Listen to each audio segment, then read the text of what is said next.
ನಮ್ಮೂರಲ್ಲಿ ನಾಗರಹಬ್ಬ ಅಂದರೆ ನಾಗರ ಪಂಚಮಿ ಹಬ್ಬ ಇದ್ದಿದ್ದರಿಂದ ನಾನು ಸಿರಿನ ನಮ್ಮ ಅಕ್ಕ ಮನೇಲೇ ಬಿಟ್ಟು ನಾನೊಬ್ಬಳೇ ಊರಿಗೆ ಹೋಗ್ತಾ ಇದ್ದೆ. ನನಗೆ ಒಬ್ಬಳೇ ಟ್ರಾವೆಲ್ ಮಾಡೋದು ಅಂದರೆ ಒಂಥರ ಖುಷಿ ಇರುತ್ತೆ. ಅದರಲ್ಲೂ ವಿಂಡೋ ಸೀಟಲ್ಲಿ ಕೂತ್ಕೊಂಡು ಇಯರ್ಫೋನ್ ಹಾಕ್ಕೊಂಡು ಫೇವ್ರೆಟ್ ಸಾಂಗ್ಸ್ನ ಕೇಳ್ತಾ ಜರ್ನಿ ಮಾಡೋದಂತೂ ಸಖತ್ ಖುಷಿ ಕೊಡುತ್ತೆ ನನಗೆ. ಯಾವಾಗಲೂ ಫ್ಯಾಮ್ಲಿ ಜೊತೆ ಹೋಗ್ತಾನೆ ಇರ್ತೀವಿ, ಬಟ್ ಸಿಂಗಲ್ಲಾಗಿ ಟ್ರಾವೆಲ್ ಮಾಡೋದು ಕಡಿಮೆ. ಅದಕ್ಕೆ ಈ ಸಲ ನಾನೊಬ್ಬಳೇ ಊರಿಗೆ ಹೋದೆ. ನಮ್ಮ ಕಡೆ ಎಲ್ಲ ನಾಗರಹಬ್ಬ ಹೆಂಗೆ ಅಂದರೆ ಡೇ ಟೈಮಲ್ಲಿ ಸೆಲೆಬ್ರೇಟ್ ಮಾಡಲ್ಲ.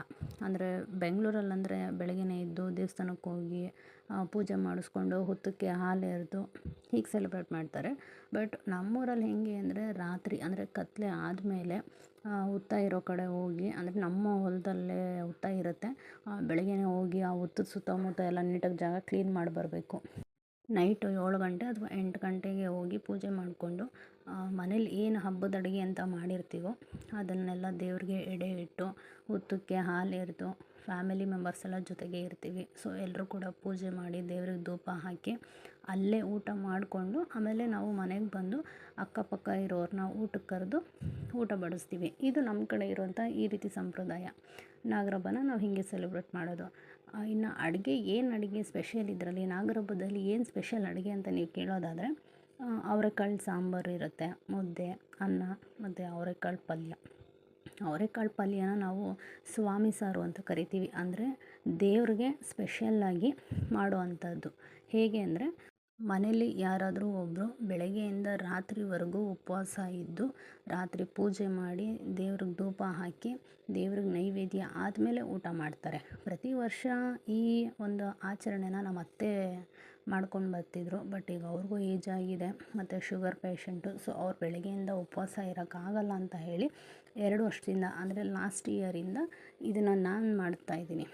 ಬೆಳಗ್ಗೆನೇ ಎದ್ದು ಸ್ನಾನ ಮಾಡಿ ದೇವ್ರಿಗೆ ಪೂಜೆ ಮಾಡಿ ಬೆಳಗ್ಗೆಯಿಂದ ಸಾಯಂಕಾಲದವರೆಗೂ ಏನು ತಿಂದೇನೆ, ಅಂದರೆ ಏನು ತಿನ್ನಬಾರ್ದು ಅಂತ ಏನಿಲ್ಲ, ಅಂದರೆ ಫ್ರೂಟ್ಸ್ ಹಣ್ಣುಗಳು ತಿನ್ಬೋದು, ಎಳ್ನೀರು ಕುಡಿಬೋದು. ಬಟ್ ಆ ಟೈಮಲ್ಲಿ ನಮಗೆ ಈಗ ನಾರ್ಮಲ್ ಡೇಸಲ್ಲಾದರೆ ಒಂದು ಹಾಫ್ ಆನ್ ಅವರ್ ಲೇಟ್ ಆದರೆ ಸಾಕು, ಹೊಟ್ಟೆ ಹಶ್ವಾಗ್ತಾ ಇರುತ್ತೆ, ಊಟ ಮಾಡಬೇಕು ಅಂತ ಅನ್ನಿಸ್ತಿರುತ್ತೆ. ಬಟ್ ಏನೋ ಅದೇ ದೇವ್ರಿಗೋಸ್ಕರ ಉಪವಾಸ ಇರ್ತೀವಲ್ಲ, ಹಾಗಾಗಿ ನಮಗೆ ಊಟದ ಮೇಲೆ ಇಂಟ್ರೆಸ್ಟೇ ಇರಲ್ಲ ಮತ್ತು ಹೊಟ್ಟೆ ಕೂಡ ಹಶ್ವಾಗೋದಿಲ್ಲ ಆ ಟೈಮಲ್ಲಿ. ಏನಾದ್ರು ತಿಂತೀನಿ ಅಂದರೆ ಹಣ್ಣುಗಳು ತಿನ್ಬೋದು, ಎಳ್ನೀರು ಕುಡಿಬೋದು.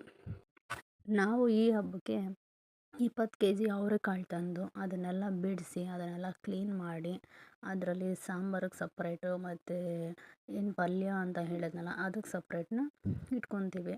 ಅವರೆಕಾಯಿ ಬಿಡಿಸೋದಕ್ಕೆ ನಮ್ಮ ಫ್ಯಾಮಿಲಿ ಮೆಂಬರ್ಸ್ ಮಾತ್ರ ಇರಲ್ಲ, ಅಕ್ಕಪಕ್ಕದ ಮನೆಯವರೆಲ್ಲ ಬರ್ತಾರೆ ಹೆಲ್ಪಿಗೆ ಅಂತ. ಯಾಕಂದರೆ ದೇವ್ರ ಕಾರ್ಯ ಮಾಡೋವಾಗ ಎಲ್ಲರೂ ಕೂಡ ಒಂದು ಮನಸ್ಫೂರ್ತಿಯಾಗಿ ಬರ್ತಾರೆ. ಊರಲ್ಲಿ ಫೋರ್ಸ್ ಮಾಡಿ ಎಲ್ಲರೂ ಸೆಲೆಬ್ರೇಟ್ ಮಾಡಲ್ಲ, ಕೆಲವೊಂದಷ್ಟು ಮನೆಗಳು ಮಾತ್ರ ಸೆಲೆಬ್ರೇಟ್ ಬಂದು ಏನಾದರೂ ಅಂತ ಕೇಳಿ ತಾಳಿ ಅವರೆಕಾಯಿ ಬಿಡಿಸೋದು ಇನ್ನೊಂದು ಅಡುಗೆ ಬೇರೆ ಥರ ಹೇಳ್ತಾರೆ.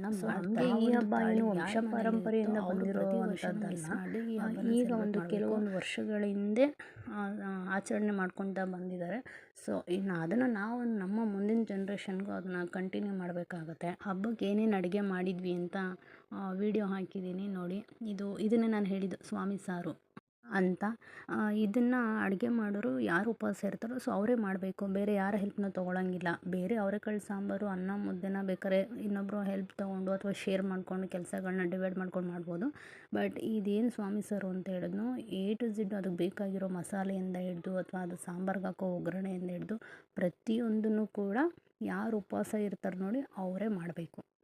ಇನ್ನು ಹೊಲದ ಹತ್ರ ಪೂಜೆ ಮಾಡ್ಕೊಂಡು ನಾವು ಮನೆಗೆ ಬರೋ ಅಷ್ಟೊತ್ತಿಗೆ 8:15 ಆಗಿತ್ತು. ಅಷ್ಟೊತ್ತಿಗೆ ನಮ್ಮ ಚಿಕ್ಕತ್ತೆ ಹೋಗಿ ಅಕ್ಕಪಕ್ಕದ ಮನೆಯವ್ರನ್ನೆಲ್ಲ ಊಟಕ್ಕೆ ಇನ್ವೈಟ್ ಮಾಡಿದರು. ಸೊ ಎಲ್ಲರೂ ಒಬ್ರೊಬ್ರಿಗೆ ಊಟಕ್ಕೆ ಬರೋಕ್ಕೆ ಸ್ಟಾರ್ಟ್ ಆದರು. ನೋಡಿ ಎಲ್ಲ ಕೂತ್ಕೊಂಡು ಊಟ ಮಾಡ್ತಾ ಇದ್ದಾರೆ.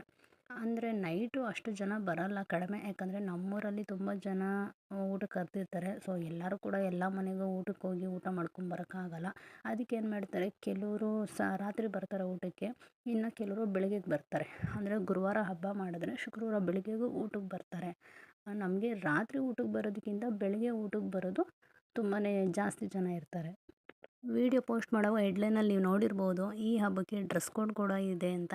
ಈ ಹಬ್ಬದಲ್ಲಿ ಏನು ಡ್ರೆಸ್ ಕೋಡ್ ಅಂದರೆ, ಯಾರು ಉಪವಾಸ ಇದ್ದು ಹಬ್ಬ ಮಾಡ್ತಿರ್ತಾರೋ ಅವರು ವೈಟ್ ಆ್ಯಂಡ್ ವೈಟ್ ಡ್ರೆಸ್ ಹಾಕ್ಕೋಬೇಕು. ವೈಟ್ ಸ್ಯಾರಿ, ವೈಟ್ ಬ್ಲೌಸ್ ಮತ್ತು ಸ್ಯಾರಿ ಪೆಟಿಕೋಟ್. ಸೊ ಎಲ್ಲ ವೈಟ್ ಆ್ಯಂಡ್ ವೈಟ್ ಇರಬೇಕು. ನನ್ನ ಹತ್ರ ವೈಟ್ ಸ್ಯಾರಿ ಯಾವುದೂ ಇರಲಿಲ್ಲ. ಹಾಗಾಗಿ ನಾನು ಮದುವೆ ಸ್ಯಾರಿನೇ ಈ ಸಲ ವೇರ್ ಮಾಡಿದ್ದೀನಿ. ಯಾಕಂದರೆ ವೈಟ್ ಸ್ಯಾರಿನ ಯಾವಾಗಲೂ ರೆಗ್ಯುಲರಾಗಿ ಯೂಸ್ ಮಾಡೋಕ್ಕಾಗಲ್ಲ. ಇದು ಈಗ ನೋಡ್ತಿರೋ ಫೋಟೋಸ್ ಬಂದು ಲಾಸ್ಟ್ ಇಯರ್‌ದು. ಲಾಸ್ಟ್ ಇಯರ್ ಕೂಡ ನಾನೇ ಉಪವಾಸ ಇದ್ದು ಹಬ್ಬ ಮಾಡಿದ್ದೆ. ಸೊ ಈ ವರ್ಷನೂ ನಾನೇ ಇದ್ದೀನಿ. ನೋಡಿ ನಮ್ಮ ಕಡೆ ನಾಗರ ಹಬ್ಬ ಹೀಗಿರುತ್ತೆ. ಫ್ಯಾಮಿಲಿಲಿ ಎಲ್ಲರೂ ಒಟ್ಟಿಗೆ ಸೇರಿ ಹಬ್ಬ ಮಾಡೋದು ಅಂದರೆ ಅದೊಂಥರ ಸೆಲೆಬ್ರೇಷನ್ನೇ. ಯಾಕಂದರೆ ಕೆಲವರು ಇಂಡಿಪೆಂಡೆಂಟಾಗಿ ಇರೋಕ್ಕೆ ಇಷ್ಟಪಡ್ತಾರೆ. ಬಟ್ ನನ್ನ ಪರ್ಸ್ನಲ್ ಒಪಿನಿಯನ್ ಏನು ಅಂದರೆ ಹಬ್ಬ ಅಂದರೆ ಅದು ಫ್ಯಾಮಿಲಿ ಮೆಂಬರ್ಸು ಒಟ್ಟಿಗೆ ಸೇರೋ ಆ ಒಂದು ಮೊಮೆಂಟ್ ಅಂತಲೇ ಅನ್ಬೋದು. ಹಾಗಾಗಿ ನಾನು ಯಾವುದೇ ಹಬ್ಬ ಬಂದರೂ ಕೂಡ ನಾನು ಮಿಸ್ ಮಾಡ್ಕೊಳ್ಳಲ್ಲ. ಪ್ರತಿಯೊಂದು ಹಬ್ಬಕ್ಕೂ ನಾನು ಊರಿಗೆ ಹೋಗೇ ಹೋಗ್ತೀನಿ. ಯಾಕಂದರೆ ಫ್ಯಾಮಿಲಿನ ಮೀಟ್ ಮಾಡೋದೇ ಹಬ್ಬಗಳ ಟೈಮಲ್ಲಿ. ಅಂಥದ್ರಲ್ಲಿ ಹೋಗೋದನ್ನು ಬಿಟ್ಬಿಟ್ರೆ ನಾನು ಮತ್ತೆ ಅವ್ರನ್ನ ಮೀಟ್ ಮಾಡಬೇಕು ಅಂದರೆ ಇನ್ನೊಂದಷ್ಟು ದಿನ ವೆಯ್ಟ್ ಮಾಡಬೇಕಾಗತ್ತೆ. ಸೊ ಹಂಗಾಗಿ ನಾನು ಯಾವುದೇ ಕಾರಣಕ್ಕೂ ಯಾವ ಹಬ್ಬನೂ ಮಿಸ್ ಮಾಡಲ್ಲ. ಪ್ರತಿಯೊಂದು ಹಬ್ಬಕ್ಕೂ ನಾನು ಊರಿಗೆ ಹೋಗಿಯೇ ನಾನು ಸೆಲೆಬ್ರೇಟ್ ಮಾಡ್ತೀನಿ. ಇನ್ನು ಹಬ್ಬ ಆಗಿದ್ದು ನೆಕ್ಸ್ಟ್ ಡೇ ಶುಕ್ರವಾರ ನಾನು ಅರ್ಲಿ ಮಾರ್ನಿಂಗ್ 5:30 ಬಸ್ಗೆ ನಾನು ಬ್ಯಾಂಗ್ಳೂರಿಗೆ ಬಂದೆ. ಯಾಕಂದರೆ ವೈಕುಂಠ ಏಕಾದಶಿ ಇದ್ದಿದ್ದರಿಂದ ಸಿರಿದು ಡ್ಯಾನ್ಸ್ ಪ್ರೋಗ್ರಾಮು ಇತ್ತು. ಇನ್ನು ಅವಳಿಗೆಲ್ಲ ರೆಡಿ ಮಾಡಬೇಕಾಗತ್ತೆ ಅಂತ ನಾನು ಸ್ವಲ್ಪ ಬೇಗನೆ ಬಂದೆ. ಪ್ರೋಗ್ರಾಮ್ ಇದ್ದಿದ್ದು ಸಾಯಂಕಾಲ. ಹಾಗಾಗಿ ನಾನು ಬೆಳಗ್ಗೆ ಊರಿಂದ ಬಂದು ಆಫೀಸ್ಗೆ ಹೋಗಿ ಡ್ಯೂಟಿ ಮಾಡಿಕೊಂಡು ಆಮೇಲೆ ನಾನು ಸಾಯಂಕಾಲ ಡ್ಯಾನ್ಸ್ ಪ್ರೋಗ್ರಾಮ್ಗೆ ಅವಳಿಗೇನು ರೆಡಿ ಮಾಡಬೇಕಿತ್ತು ನಾನು ಅದಕ್ಕೆ ಹೋಗಿದ್ದೆ. ಇದು ಮಾರ್ನಿಂಗ್ ಕ್ಲಿಪ್ಸು. ಅಂದರೆ ಬೆಡ್ದಾಸ್ಪುರ ಹತ್ರ ಇರೋ ಲಕ್ಷ್ಮೀ ವೆಂಕಟೇಶ್ವರ ಸ್ವಾಮಿ ದೇವಸ್ಥಾನ ಇದು. ನೋಡಿ ಎಷ್ಟು ಜನ ರಶ್ ಇದ್ದಾರೆ ನೋಡಿ. ಆಲ್ಮೋಸ್ಟ್ ಪ್ರತಿಯೊಂದು ದೇವಸ್ಥಾನನೂ ರಶ್ಶು. ಅದರಲ್ಲಂತೂ ವೆಂಕಟೇಶ್ವರ ದೇವಸ್ಥಾನ ಅಂತೂ ಸಿಕ್ಕಾಪಟ್ಟೆ ರಶ್ ಇತ್ತು ಅವತ್ತು. ನಾನು 2-3 ಕಡೆ ನೋಡಿದೆ. ಸರಿ ಹೆಂಗಿದ್ರು ಮನೆ ಹತ್ರ ಇರೋದು ಇದೇ ದೇವಸ್ಥಾನ ಅಲ್ವಾ. ಸಾಯಂಕಾಲ ಅದೇ ದೇವಸ್ಥಾನದಲ್ಲೇ ಸಿರಿದು ಡ್ಯಾನ್ಸ್ ಪ್ರೋಗ್ರಾಮ್ ಕೂಡ ಇತ್ತು. ಸಾಯಂಕಾಲ ನಾವು ಹೋಗೋಣ ದೇವಸ್ಥಾನಕ್ಕೆ ಅಂತ ಹೇಳಿ ನಾನು ಬೆಳಿಗ್ಗೆ ಊರಿಂದ ಬಂದಿದ ತಕ್ಷಣ ನಾನು ಆಫೀಸ್ಗೆ ಹೋದೆ. ಇದು ಬಂದು ಸಾಯಂಕಾಲ ಕ್ಲಿಪ್ಸು. ಅವಳದು ಡ್ಯಾನ್ಸ್ ಇನ್ನೇನು ಪ್ರೋಗ್ರಾಮ್ ಸ್ಟಾರ್ಟ್ ಆಗಬೇಕು ಅದಕ್ಕೆ ಮುಂಚೆ ದೇವ್ರ ದರ್ಶನ ಮಾಡ್ಕೊಂಡು ಬರೋಣ ಬಾ ಅಂತ ನಾನು ಅವಳನ್ನ ಕರ್ಕೊಂಡು ದೇವ್ರ ದರ್ಶನ ಮಾಡೋಕ್ಕೆ ಕರ್ಕೊಂಡು ಹೋಗ್ತಾಯಿದ್ದೀನಿ. ಯಾಕಂದರೆ ದೇವ್ರ ಆಶೀರ್ವಾದ ಇಲ್ಲದೆ ಯಾವ ಕೆಲಸನೂ ಸಕ್ಸಸ್ಫುಲ್ ಆಗಲ್ಲ ಅನ್ನೋದು ನನ್ನ ನಂಬಿಕೆ. ಹಾಗಾಗಿ ಅವಳು ಡ್ಯಾನ್ಸ್ ಪರ್ಫಾಮೆನ್ಸ್ ಚೆನ್ನಾಗಿ ಬರಲಿ. ಯಾಕಂದರೆ ಒಂದೊಂದು ಟೈಮ್ ಅವಳ ಮೂಡ್ ಅಪ್ಸೆಟ್ ಮಾಡ್ಕೊಂಬಿಟ್ರೆ ಮತ್ತೆ ಕಷ್ಟ ಆಗುತ್ತೆ ಡ್ಯಾನ್ಸ್ ಮಾಡೋವಾಗ. ಸೊ ಹಂಗಾಗಿ ಆ ಥರ ಎಲ್ಲ ಏನು ನೆಗೆಟಿವ್ ಇಲ್ಲದೆ ಎಲ್ಲ ಒಳ್ಳೆಯದೇ ಆಗಲಿ ಅಂತ ಹೇಳಿ ಅವಳನ್ನ ಪೂಜೆಗೆ ಕರ್ಕೊಂಡೋಗಿ ಎಲ್ಲ ದೇವ್ರ ದರ್ಶನ ಮಾಡಿಸಿ ಅವ್ರು ಡ್ಯಾನ್ಸ್ ಟೀಚರ್ ಹತ್ರ ಕಳಿಸ್ದೆ. ದೇವರ ಅಲಂಕಾರ ಅಂತೂ ತುಂಬಾ ಚೆನ್ನಾಗಿತ್ತು. ಎಷ್ಟು ಚೆನ್ನಾಗಿತ್ತು ಅಂದರೆ ಅದು ನೋಡೋಕ್ಕೆ ಒಂಥರ ಕಣ್ಣಿಗೆ ಹಬ್ಬ ಅನ್ನೋ ಹಾಗಿತ್ತು. ಅಷ್ಟು ಚೆನ್ನಾಗಿತ್ತು ದೇವರು ಆವತ್ತಿನ ಅಲಂಕಾರ. ಇನ್ನೇನು 6:30 ಅಥವಾ 7ಗೆ ಡ್ಯಾನ್ಸ್ ಪ್ರೋಗ್ರಾಮ್ ಸ್ಟಾರ್ಟ್ ಆಗುತ್ತೆ ಅಂತ ಹೇಳಿದರು. ಸೊ ಮಕ್ಕಳೆಲ್ಲ ಡ್ಯಾನ್ಸ್ ಪ್ರೋಗ್ರಾಮ್ಗೆ ರೆಡಿಯಾಗಿ ಕೂತಿದ್ರು. ಆವಾಗ ಕೆಲವೊಂದು ಪಿಕ್ಸ್ನ ತೊಗೊಂಡೆ.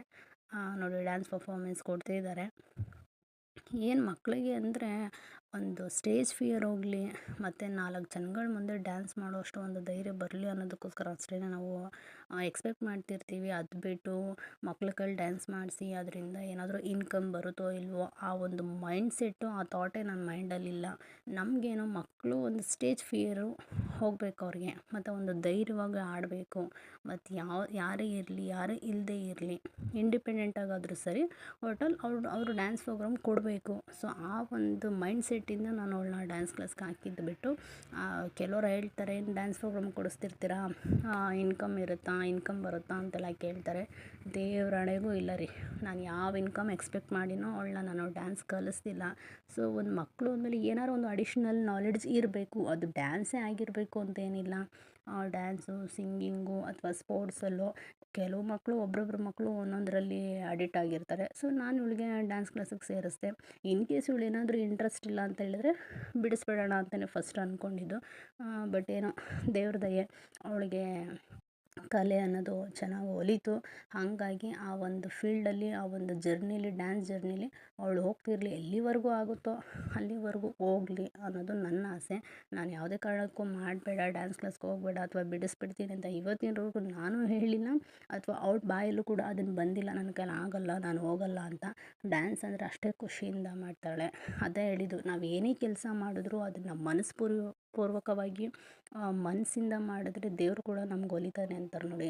ಹಾಗೆ ನಾವು ಮಾಡೋ ಕೆಲಸನ ಇಷ್ಟಪಟ್ಟು ಮಾಡಬೇಕೇ ಹೊರತು ಕಷ್ಟಪಟ್ಟು ಮಾಡಬಾರ್ದು. ಸೊ ಕೊನೆಗೂ ಫೈನಲ್ಲು ಡ್ಯಾನ್ಸ್ ಪ್ರೋಗ್ರಾಮ್ ಕೊಟ್ಟರು. ಸುಮಾರು 9:30 ಆಗಿತ್ತು ನೈಟು.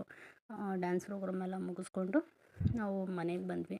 ಸೊ ನೋಡಿ ಇವತ್ತು 2 ಡೇಸಲ್ಲಿ ಎಷ್ಟು ಊರಿಗೆ ಹೋಗಿ ಹಬ್ಬ ಮಾಡಿಕೊಂಡು ಮತ್ತೆ ಬ್ಯಾಂಗ್ಳೂರಿಗೆ ಬಂದು ಸಿರಿ ಪ್ರೋಗ್ರಾಮ್ ಕೊಡಿಸಿ ಎಷ್ಟೆಲ್ಲ ಕೆಲಸ ಇರುತ್ತಲ್ವಾ. ಬಟ್ ನನಗೆ ಇದ್ರಲ್ಲಿ ಬೇಜಾರಿಲ್ಲ, ಯಾಕಂದರೆ ನಾನು ಏನೇ ಕೆಲಸ ಮಾಡಿದ್ರು ಅದನ್ನು ನಾನು ತುಂಬ ಇಷ್ಟಪಟ್ಟು ಮಾಡ್ತೀನಿ. ಹಂಗಾಗಿ ನನಗದು ತುಂಬ ಬರ್ಡನ್ ಅಂತನೋ ಅಥವಾ ರಿಸ್ಕ್ ಅಂತನೋ ಅಯ್ಯೋ ಇದೆಲ್ಲ ಮಾಡಬೇಕಾ ಅನ್ನೋ ಒಂದು ಬ್ಯಾಡ್ ಫೀಲಿಂಗ್ ಯಾವುದೇ ಕಾರಣಕ್ಕೂ ಇರಲ್ಲ. ಸೊ ನಾನು ಯಾವುದೇ ಕೆಲಸ ಮಾಡಿದ್ರು ಇಷ್ಟಪಟ್ಟೆ ಮಾಡ್ತೀನಿ. ಯಾವುದೇ ಕೆಲಸ ಆಗಲಿ ಇಷ್ಟಪಟ್ಟು ಮಾಡಿ, ಆವಾಗ ಕಷ್ಟ ಕೂಡ ಇಷ್ಟ ಅಂತ ಅನಿಸುತ್ತೆ. ಅದೇ ನಮ್ಗೆ ಅದು ಕಷ್ಟ ಅಂದರೆ ಅದು ಎಂಥದ್ದೇ ಈಸಿ ಕೆಲಸ ಇರಲಿ ಅದು ನಮಗೆ ಕಷ್ಟ ಅನಿಸುತ್ತೆ. ಐ ಹೋಪ್ಸ್ ನಿಮ್ಗೆ ಈ ವಿಡಿಯೋ ಇಷ್ಟ ಆಗಿದೆ ಅನಿಸುತ್ತೆ. ಅಂದರೆ ನಮ್ಮೂರಲ್ಲಿ ಯಾವ ರೀತಿ ಹಬ್ಬ ಮಾಡ್ತಾರೆ ಅನ್ನೋದನ್ನು ನಿಮ್ಮ ಹತ್ರ ನಾನು ಶೇರ್ ಮಾಡ್ಕೊಂಡು ನನಗೆ ತುಂಬ ಖುಷಿ ಆಯಿತು. ಇನ್ನು ಯಾರೆಲ್ಲ ನನ್ನ ಚಾನಲ್ನ ಸಬ್ಸ್ಕ್ರೈಬ್ ಆಗದೆ ಈ ವಿಡಿಯೋ ನೋಡ್ತಾ ಇದ್ದೀರೋ ಪ್ಲೀಸ್ ಸಬ್ಸ್ಕ್ರೈಬ್ ಆಗಿ ನಿಮ್ಮ ಒಂದು ಏನು ಕಮೆಂಟ್ನ ನನ್ನ ಜೊತೆ ಶೇರ್ ಮಾಡಿಕೊಡಿ. ವಿಡಿಯೋ ಇಷ್ಟ ಆಗಿದ್ದರೆ ಲೈಕ್ ಮಾಡಿ, ಶೇರ್ ಮಾಡಿ ಆ್ಯಂಡ್ ಕಮೆಂಟ್ ಮಾಡಿ ಅಂತ ಹೇಳ್ತಾ ಈ ವಿಡಿಯೋನ ಎಂಡ್ ಮಾಡ್ತಾಯಿದ್ದೀನಿ. ಮತ್ತು ನೆಕ್ಸ್ಟ್ ವ್ಲಾಗ್ನಲ್ಲಿ ಸಿಗ್ತೀನಿ. Take care, love you, bye.